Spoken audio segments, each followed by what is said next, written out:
GS study with Sanjeev sir YouTube channel पर आपका हार्दिक अभिनंदन है। आज हम लोग डॉक्टर रंजीत कुमार सिंह का जो है सेट देखेंगे। इससे पहले जो है हम लोगों ने ठीक है टोटल मान के चलिए कि 16 प्रैक्टिस सेट देख लिए थे, तो आज 17वां प्रैक्टिस सेट है। थोड़ा सा हम चाहेंगे कि वीडियो कम हिले, तो इसके लिए हम थोड़ा सा धीरे धीरे थोड़ा सा टाइम ज़्यादा लगेगा, तो इसके लिए थोड़ा एडजस्ट कीजिएगा। और हम चाहेंगे कि बहुत कम से कम हिले वीडियो, ठीक है। हाँ सर, क्योंकि मोबाइल से ही बना रहे हैं। 1 नंबर क्वेश्चन है, सरकार के कुल राजस्व और कुल व्यय के बीच के अंतर को डैश कहा जाता है, तो राज्य कोषीय घाटा कहा जाता है। और 2 नंबर क्वेश्चन है, देखिए निम्नलिखित में से कौन सा केंद्रीय बैंक का कार्य नहीं है, तो घाटे का वित्त पोषण। अब केंद्रीय बैंक की बात आई तो आरबीआई का जो गठन हुआ था 1934 अधिनियम एक्ट के तहत 1935 में इसका गठन होता है। रिजर्व बैंक ऑफ इंडिया को, आरबीआई को बैंकों का बैंक कहते हैं, ये भी याद रखिए। और इसका जो है राष्ट्रीयकरण 1949 में हुआ, ये भी याद रखिए। और नेक्स्ट देखिए 3 नंबर क्वेश्चन है, भारतीय प्रतिभूति और विनिमय बोर्ड सेबी का स्थापना 1992 में हुई थी। सेबी का फुल फॉर्म क्या होता है? Security exchange board of India होता है। और इसका मुख्यालय कहाँ है? तो इसका मुंबई में मुख्यालय है, ये भी याद रखेंगे। नेक्स्ट 4 नंबर क्वेश्चन देखिए, कौन सा कथन हड़प्पा सभ्यता के लिए सही है? पशुपति उनके द्वारा पूजा जाता था, तो हाँ सही बात है। हड़प्पा सभ्यता जो है रावी नदी तट पर बसा हुआ था और इसमें पशुपति नाथ की पूजा की जाती थी। और इसमें जो है ठीक है। नेक्स्ट देखिए 5 नंबर क्वेश्चन, भारत में सबसे पहले खोजा गया शहर था, तो हड़प्पा था, रावी नदी तट पर अवस्थित था। मोहनजोदड़ो नदी तट पर जो है मतलब ठीक है सिंधु सभ्यता बसा था। और नेक्स्ट देखिए ठीक है, पंजाब को पंच नदियों का भूमि कहा जाता है। मोहम्मद बिन तुगलक एक असफल शासक था क्योंकि वह व्यवहारिक व्यक्ति नहीं था। मोहम्मद बिन तुगलक जो था बहुत पढ़ा लिखा था, वो जनता के लिए तरह तरह की योजनाएं लाता था, लेकिन वो योजनाएं धरातल पर लागू नहीं हो पाता था, जिसके कारण से कि ठीक है मोहम्मद बिन तुगलक को एक अयोग्य शासक का माना गया है, ठीक है। और पागल और रक्त पिपासु शासन के रूप में जाने जाते हैं ये। और दिल्ली सल्तनत में था, दिल्ली सल्तनत में पहले से हम बोलते आ रहे हैं, एक ट्रिक याद रखिए, GKTSL, गुलाम खिलजी, तुगलक, सैयद, लोदी, यही क्रम था। इतना ही दिल्ली सल्तनत पर राज किया था। उसके बाद मतलब लास्ट का जो शासक था इब्राहिम लोदी वंश का था, उसको हराकर बाबर ने मतलब 21 अप्रैल 1526 पानीपत के युद्ध में ठीक है भारत पर अधिकार कर लिया था। और नेक्स्ट देखिए 6 नंबर क्वेश्चन, मोहम्मद बिन तुगलक एक सफल शासक था, वह व्यवहारिक व्यक्ति नहीं था। 7 नंबर क्वेश्चन है कि वर्तमान का दौलताबाद, जिसे मोहम्मद बिन तुगलक ने अपनी राजधानी दिल्ली से स्थानांतरित की थी, वह स्थित है, तो औरंगाबाद में है। जहांगीर 1605 से 1627 किस वंश का शासक था? तो ये मुगल वंश का शासक था। जहांगीर न्याय की जंजीर के लिए जाना जाता था। और निम्न में से औरंगजेब का उत्तराधिकारी कौन था? तो मुअज्जम था। औरंगजेब की 1707 में मृत्यु हो जाती है। खालसा पंथ की स्थापना गुरु गोविंद सिंह ने किस वर्ष की थी? तो 1699 में क्या था? देखिए यहाँ से क्वेश्चन पूछा जाता है कि खालसा पंथ का स्थापना किसने किया था? तो गुरु गोविंद सिंह। एक क्वेश्चन तो यही हो गया। दूसरा क्वेश्चन होता है गुरु गोविंद सिंह का जन्म कहाँ हुआ था? पटना में हुआ था, पटना साहिब में। और तीसरा क्वेश्चन पूछा जाता है गुरु गोविंद सिंह की माता का नाम क्या था? तो बीबी जौला था। और गुरु गोविंद सिंह सिख धर्म के 10वें गुरु थे। गुरु गोविंद सिंह ने किस वर्ष खालसा पंथ की स्थापना की थी? 1699 में क्या था? ये तमाम जानकारी सिख धर्म से था। और पहले गुरु सिख धर्म का जो था गुरु नानक था, और 10वें गुरु जो था लास्ट का गुरु गोविंद सिंह ही थे। 11 नंबर क्वेश्चन है कि निम्नलिखित में से महाराजा रंजीत सिंह प्रमुख थे? सुरकचिया मिसल के थे। और रंजीत सिंह को राजा का उपाधि जमान शाह ने दिया था। और नेक्स्ट अब 12 नंबर क्वेश्चन देखिए, ठीक है। 1809 में किस संधि ने आंग्ल सिख संबंधों को एक पीढ़ी के लिए स्थिर कर दिया तथा रंजीत सिंह के साथ सीमा निर्धारित कर दी? मोटे तौर पर सतलुज नदी की रेखा के साथ साथ। तो अमृतसर की संधि। मुगलों से लड़ने वाला सिख गुरु था, गुरु गोविंद सिंह था। पूर्ण स्वराज दिवस कब मनाया जाता है? तो 26 नवंबर 1930 को मनाया जाता है। और काकोरी कांड में कौन से स्वतंत्रता सेनानी को गोरखपुर जेल में फांसी दी गई थी? तो राम प्रसाद बिस्मिल को दिया गया था। और 16 नंबर क्वेश्चन है कि वर्ष 1927 के साइमन कमीशन का बहिष्कार क्यों किया गया था? तो कमीशन में कोई भारतीय सदस्य नहीं था, इसका आंसर यही हो गया। ठीक है, सभी के सभी मतलब अंग्रेजी थे। जो भी सदस्य था, 7 सदस्य थे, सातों का 7 अंग्रेजी सदस्य थे, इसलिए इसका बहिष्कार किया गया था। और 17 नंबर क्वेश्चन देखिए, शिवाजी के बारे में निम्नलिखित में से कौन सा कथन सत्य है? तो उन्होंने मराठों को एक राष्ट्र में जोड़ा। और नेक्स्ट देखिए 18 नंबर क्वेश्चन है कि 18 नंबर क्वेश्चन है दोस्तों कि ईस्ट इंडिया कंपनी के एक छत्र राज्य को कब ब्रिटिश हुकूमत के नियंत्रण में लाया गया? 1773 में लाया गया। 1773 का रेगुलेटिंग एक्ट, 1784 में पिट्स इंडिया एक्ट आया था, ये भी याद रखिएगा। 1909 में जो है मार्लो मिंटो सुधार आया था। 1919 में मॉन्टेग्यू चेम्सफोर्ड सुधार आया था। और 1 अगस्त 1920 को बाल गंगाधर तिलक की मृत्यु हो जाती है। और 1 अगस्त 1920 को ही असहयोग आंदोलन गांधी जी द्वारा स्टार्ट हुआ किया जाता है। तो ये सब तमाम जानकारी है, आप जुड़े रहिए, हम बीच बीच में बताते रहेंगे। निम्नलिखित वायसराय को उसके शासनकाल के दौरान घटित हुई घटनाओं के साथ सम्मिलित हैं। तो 3 में देखिए शिमला जो है, शिमला सम्मेलन कब हुआ था? तो बेबल वायसराय था, उसके कार्यकाल में हुआ था। और दूसरा देखिए, दूसरा जो मोपला विद्रोह हुआ तो वायसराय लॉर्ड रीडिंग के कार्यकाल में हुआ था। और चौथा देखिए सांप्रदायिक पुरस्कार जो है बांटा गया था लॉर्ड लिथगो जब वायसराय थे तब। और नेक्स्ट देखिए, ठीक है, पाकिस्तान के लिए प्रथम मांग जो हुआ था ये हुआ था दोस्तों लिथगो के टाइम। और नेक्स्ट देखिए 20 नंबर क्वेश्चन है। 20 नंबर क्वेश्चन पर आ गए। आज 17 नंबर प्रैक्टिस सेट कर रहे हैं। और 20 नंबर है कि गुरु गोविंद सिंह थे तो सिखों के 10वें और अंतिम गुरु थे। सिखों की आंतरिक काउंसिल खालसा के संस्थापक 1666 ईस्वी में गुरु गोविंद सिंह ही थे। और 10वें ग्रंथ के रचयिता भी यही थे। तो सभी कथन इसके बारे में सत्य हैं। और नेक्स्ट देखिए, अब 21 नंबर क्वेश्चन देखिए। सभी का सभी क्वेश्चन जो है इंपॉर्टेंट है, वीडियो को बार बार देखिए। 21 नंबर है, ओजोन परत कहाँ पाई जाती है? तो समताप मंडल स्ट्रेटोस्फीयर इंग्लिश में कभी कभी दे देता है, उसमें ओजोन परत पाया जाता है। ओजोन गैस का सूत्र O3 होता है, यानी संकेत उसका जो है ओजोन गैस का O3 होता है, याद रखिएगा। और नेक्स्ट है कि पृथ्वी शिखर सम्मेलन किसके द्वारा आयोजित किया जाता है? तो यूनिसेड के द्वारा किया जाता है। 23 नंबर क्वेश्चन पर आ गया, निम्नलिखित में से कौन सा कथन सही है? तो तापमान में वृद्धि के कारण वायुमंडलीय दबाव कम हो जाता है। और नेक्स्ट 24 नंबर क्वेश्चन देखिए, समान ऊंचाई के स्थान को जोड़ने वाली काल्पनिक रेखा को क्या कहते हैं? समुच्च रेखा कहते हैं। और 25 नंबर क्वेश्चन है, किसी नक्शे पर एक निश्चित समय पर समान ताप वाले बिंदुओं को जोड़ने वाली रेखा कहलाती है?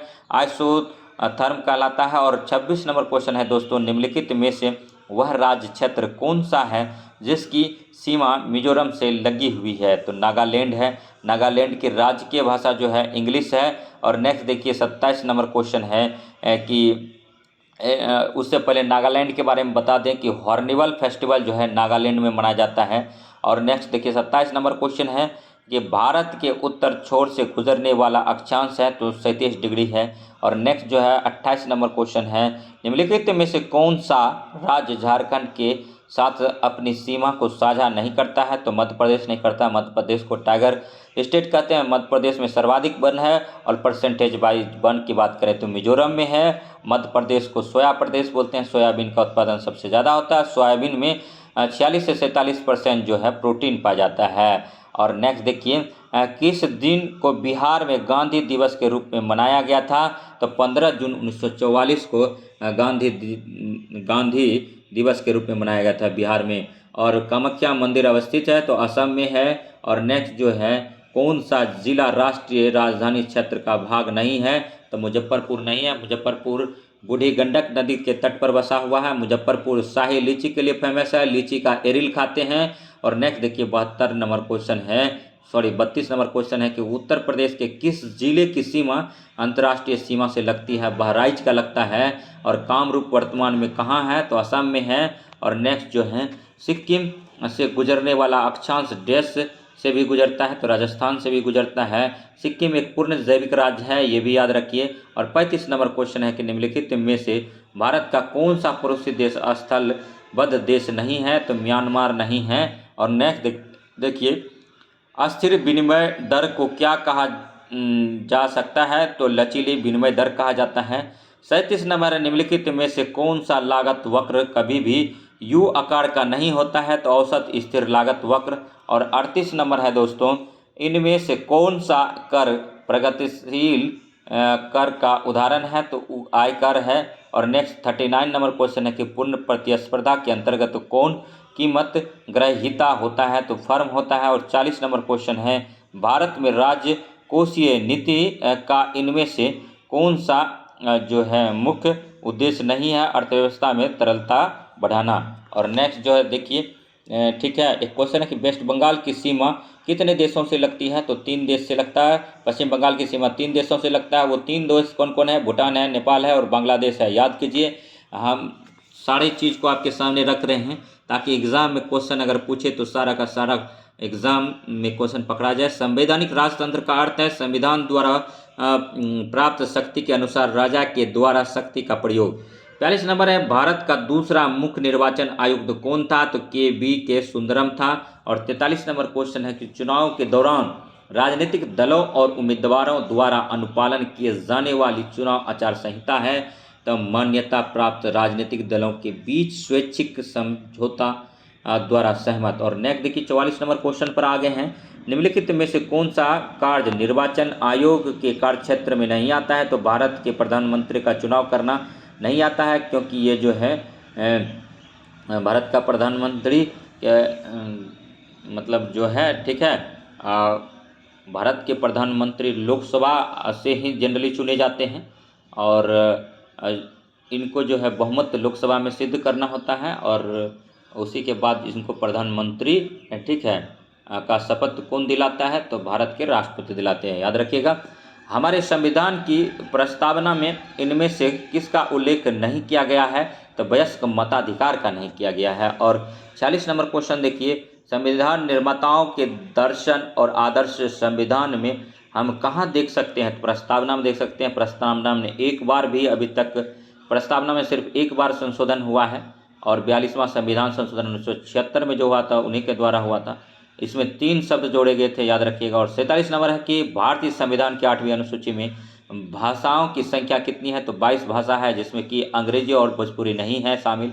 नेक्स्ट 48 नंबर, संविधान की 8वीं अनुसूची में निम्नलिखित में से कौन सी भाषा शामिल नहीं है? तो अंग्रेजी और भोजपुरी शामिल नहीं है। और नेक्स्ट देखिए 49 नंबर क्वेश्चन है, सभी क्वेश्चन जो है अति महत्वपूर्ण है। किसने कहा था कि कोई भी राजनीतिक धर्म से रहित नहीं है? तो गांधी जी ने कहा था। गांधी ने तो भारतीय राष्ट्रीय कांग्रेस को आज़ादी के बाद बोला था कि इनको खत्म कर दिया जाना चाहिए। और नेक्स्ट 50 नंबर क्वेश्चन है कि संघ लोक सेवा आयोग रिपोर्ट किसको प्रस्तुत करता है? तो राष्ट्रपति को करता है। 51 नंबर क्वेश्चन है, निम्नलिखित में से तापमान के बारे में क्या सच नहीं है? तो यह SI इकाई में 0 डिग्री C में मापा जाता है। और 52 नंबर क्वेश्चन है कि प्रतिरोधकता कलर कोड में चौथी पट्टी किसे निर्देशित करती है? तो सहनशीलता स्तर और प्रतिरोधी क्षमता स्तर का। और नेक्स्ट देखिए 53 नंबर है, उल्लू पूर्ण अंधकार में स्पष्ट रूप से देख सकते हैं क्योंकि रॉड के साथ उसकी बड़ी बड़ी आँखें के गोल आगे की तरफ निकले होते हैं जो उनको द्विनेत्री दृष्टि प्रदान करते हैं। इनकी आँखें 360 डिग्री कहलाती है, 360 डिग्री तक घूम जाती है। जनरली 270 डिग्री घूमता है, तो इसीलिए 360 डिग्री की उपाधि उल्लू को मिला है। उल्लू रात में भी देख सकता है, ठीक है। नेक्स्ट देखिए 54 नंबर, निम्नलिखित में से किसके उपयोग से सल्फर डाइऑक्साइड की मात्रा को नियंत्रित किया जा सकता है? तो कम सल्फर वाले ईंधन से। और 55 नंबर क्वेश्चन है, वाहन किस हानिकारक यौगिक का उत्सर्जन करते हैं? तो कार्बन डाइऑक्साइड, कार्बन मोनोऑक्साइड और धुआं उपयोग सभी का करता है। 56 नंबर क्वेश्चन है, पूर्व USSR की चॉर्नोबिल नाभिकीय संयंत्र दुर्घटना जिसमें रेडियो नाविकों का वातावरण में रिसाव हो गया था, किस वर्ष हुई थी? तो ये जो हुआ था 1986 में हुआ था। चॉर्नोबिल नाभिकीय संयंत्र दुर्घटना तो कहाँ हुआ था? कमेंट कीजिए किस देश में हुआ था। और हाइपर प्लासिया है कोशिकाओं की संख्या में असमान वृद्धि को कहते हैं। और 58 नंबर क्वेश्चन है कि इंसुलिन में सूक्ष्म मात्रा में उपस्थित होता है, तो जिंक होता है, Zn होता है। शरीर का ताप किसके द्वारा नियंत्रित होता था? हाइपोथैलेमस ग्रंथि द्वारा होता है। अति महत्वपूर्ण क्वेश्चन है। और साइकॉन स्काइफा स्पोजिला मीठा जल स्पोंज और यूसोफोजिया बाग स्पंज किस संघ के उदाहरण है? तो पॉरीफेरा के उदाहरण है।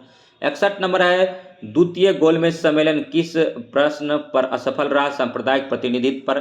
करो या मरो का नारा किस से संबंधित है? तो महात्मा गांधी से है। और नेक्स्ट है, होम रूल आंदोलन भारत के स्वतंत्रता संग्राम में एक नए चरण के आरंभ का द्योतक था, क्योंकि इसने देश के सामने स्वशासन की एक ठोस योजना रखी। और 64 नंबर है, निम्नलिखित में से किस सत्याग्रह आंदोलन में गांधी जी ने प्रत्यक्ष रूप से भाग नहीं लिया? तो वाइकोम सत्याग्रह में नहीं लिया था। ठीक है, उसके बाद देखिए 65 नंबर क्वेश्चन है कि भारत छोड़ो आंदोलन से उत्पन्न दंगे किस क्षेत्र में सबसे अधिक व्यापक रहे? तो बिहार और संयुक्त प्रांत में रहे। 66 नंबर क्वेश्चन देखिए दोस्तों, 66 नंबर क्वेश्चन कह रहा है कि 1923 से 28 ईस्वी के काल में भारतीय राजनीतिक में क्रांतिकारी कार्यविधि की पुनरावृत्ति का कारण था। तो गांधी जी द्वारा असहयोग आंदोलन का स्थगन। और नेक्स्ट देखिए, ठीक है, सविनय अवज्ञा आंदोलन की असफलता के बाद गांधी जी ने महत्व दिया रचनात्मक कार्यक्रम पर। और नेक्स्ट देखिए 68 नंबर क्वेश्चन है कि जयप्रकाश नारायण को राष्ट्रीय स्तर के नेता की पहचान किस संदर्भ में मिला? तो भारत छोड़ो आंदोलन में मिला। और नेक्स्ट 69 नंबर क्वेश्चन है कि हम बहुत बड़ी भूल करेंगे यदि हम बिहार की जनता और उनके मंत्रिमंडल को लीग के नेताओं के हिंसक व असभ्य आक्रमणों के आगे आरक्षित छोड़ देंगे। वर्ष 1940 में यह बात किसने कही? तो सरदार पटेल ने कहा था। और नेक्स्ट देखिए 70 नंबर क्वेश्चन पर आ गए हैं दोस्तों। स्वराज्य मेरा जन्मसिद्ध अधिकार है और मैं इसे लेकर रहूँगा, यह वक्तव्य किससे संबंधित है? तो यह जो है संबंधित देखते हैं। ठीक है, तो ये बाल गंगाधर तिलक से है। बाल गंगाधर तिलक को ही वैलेंटाइन सिरोल ने अशांति का जनक कहा था। और पर्यावरण, नेक्स्ट 71 नंबर क्वेश्चन है, पर्यावरण व पारिस्थितिकी का जैविक घटक क्या है? तो वनस्पति है। 72 नंबर क्वेश्चन है कि जलवायु परिवर्तन में सर्वाधिक प्रभावित होने वाले देश की सहायतार्थ किसे बनाया गया है? तो ग्रीन क्लाइमेट फंड को। और 73 नंबर क्वेश्चन है कि पारिस्थितिकी तंत्र के पादपों व प्राणियों के पारस्परिक संबंधों का आधार क्या है? तो पोषण संबंध है। विश्व का सर्वाधिक प्रसिद्ध कीटनाशक कौन सा है? DDT है। पूछा जाता है एग्जाम में क्वेश्चन, DDT क्या है? तो एक कीटनाशक है। और नेक्स्ट देखिए, ठीक है, 75 नंबर क्वेश्चन है, निम्नलिखित में से किसे पर्यावरण से समाप्त करना अत्यंत कठिन है? तो उत्पादक है। और नेक्स्ट है 76 नंबर क्वेश्चन दोस्तों, ठीक है, कौन सा झाड़ी का उदाहरण है? तो नींबू जो है झाड़ी का उदाहरण, नींबू का पेड़ जो है झाड़ी का उदाहरण है। और नेक्स्ट है जीवों तथा पर्यावरण के पारस्परिक संबंधों का अध्ययन क्या कहलाता है? तो पारिस्थितिकी कहलाता है। 78 नंबर क्वेश्चन है कि इनमें से कौन सा मानवीय पर्यावरण की घटक नहीं है? तो भूमि है। दोस्तों एक बात हम कहना चाहेंगे कि देखिए भिंडी जो क्या है, भिंडी एक फल है। टमाटर क्या है? तो टमाटर भी एक फल है। बम्बू क्या है? Bamboo is a grass. तो बांस एक झाड़ी है। ठीक है, बांस घास कुल का है, तो ये भी याद रखिएगा। फलों का राजा आम है, ये भी याद रखिएगा। फलों की रानी लीची है। ठीक है, 79 नंबर क्वेश्चन है, जैव भार में कौन सम्मिलित है? तो समस्त जीव है। 80 नंबर क्वेश्चन है, पादपों में शाकाहारी जीव में कितनी ऊर्जा पहुंचती है? तो 10% पहुंचता है। और नेक्स्ट 81 नंबर है, पारिस्थितिकी तंत्र में ऊर्जा का प्रभाव सदैव कैसा होता है? तो एक दिशात्मक होता है। और नेक्स्ट 82 नंबर है कि वायु प्रदूषण धन का रोग किसे कहा जाता है? तो परिवहन के कारण प्रदूषण को। 83 नंबर क्वेश्चन है, प्राथमिक वायु प्रदूषण द्वितीय वायु प्रदूषकों से किस तरह से भिन्न होते हैं? सीधे पहचाने गए स्रोतों से उत्सर्जित होते हैं। और नेक्स्ट 84 नंबर क्वेश्चन है कि दौरान एक शांति क्षेत्र में सौर स्तर के अनुमत मान क्रमशः क्या है? तो 55 dBA और 55 dBA। और नेक्स्ट देखिए 85 नंबर क्वेश्चन है दोस्तों कि अम्लीय वर्षा का मुख्य कारण डैश है? तो कोयला और अन्य जीवाश्म ईंधन का औद्योगिक जल। नेक्स्ट है देखिए 86 नंबर क्वेश्चन है, ठोस अपशिष्ट प्रबंधन में अपशिष्ट उपयोग किसके द्वारा प्राप्त किया जाता है? तो पुनः उपयोग, उद्धार और पुनर्चक्रण के द्वारा। और कीचड़ उत्तोलन डैश द्वारा नियंत्रित किया जा सकता है? तो क्लोरोनीकरण के द्वारा किया जाता है। और 88 नंबर क्वेश्चन है, ठीक है, कि भारत में प्रचलित यांत्रिक खाद बनाने की वायुजीवी विधि को क्या कहा जाता है? तो इंदौर विधि कहा जाता है। और रासायनिक ऑक्सीजन मांग COD क्या दर्शाता है, तो अपशिष्ट जल का जैव निम्नीकरण दर्शाता है। और नेक्स्ट देखिए कि 90 नंबर क्वेश्चन है, ताजे पानी कोड BOD अनुपात डैश है, तो 1 के बराबर है। तो चलिए नेक्स्ट वीडियो में मिलते हैं। और आज ये प्रैक्टिस सेट नंबर 17 खत्म हुआ। तो वीडियो अगर अच्छा लगा होगा तो लाइक कीजिए, सब्सक्राइब कीजिए और शेयर कीजिए तथा इसी प्रकार का वीडियो देखने के लिए हमारे GS study with Sanjeev sir YouTube channel से जुड़े रहिए। ठीक है, तो धन्यवाद। जय हिंद, जय भारत।